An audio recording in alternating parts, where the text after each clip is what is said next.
আমাদের সবজিটা দেখেন কত সুন্দর হয়েছে রান্না। দেখেন।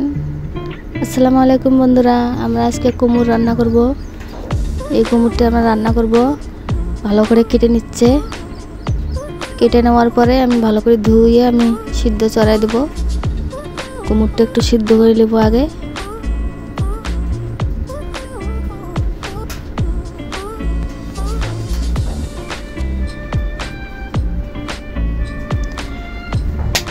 কুমড়টা ভালো করে কেটে নিচ্ছে। দেখেন কত সুন্দর কেটে নেওয়া হলো। দেখেন ভালো করে কেটে নিচ্ছে। দেখেন কত সুন্দর কাটা শেষ। আমাদের এখন আমি সিদ্ধ চড়ে দেব। এইদিকে আমি কড়াইতে বসে দিয়েছি। দেখেন একটু পানি দিলাম।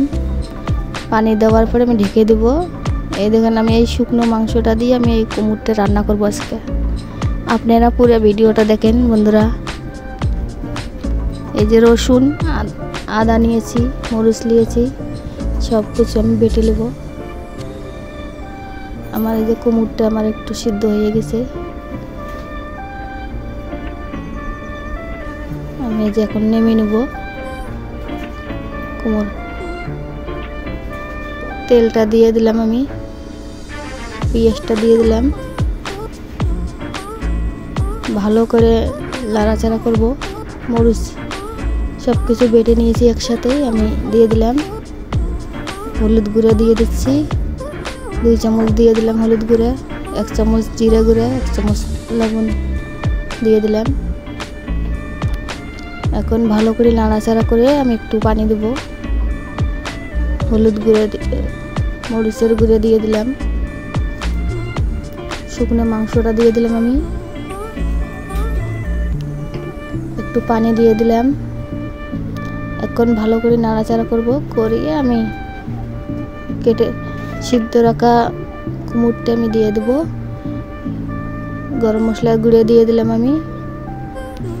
এগুলো দেওয়ার পরে ভালো করে আমি কষে নিলাম। এখন দিলাম কুমড়টা আমি দিয়ে দিলাম।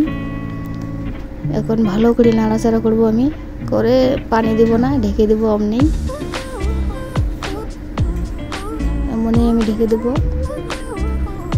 এই দেখেন আমার কুমড়টার পানি বেরিয়েছে। আমার সবজিটা রান্না দেখো ভালো হয়েছে যদি আমার কমেন্ট করেন, লাইক করেন, শেয়ার করেন।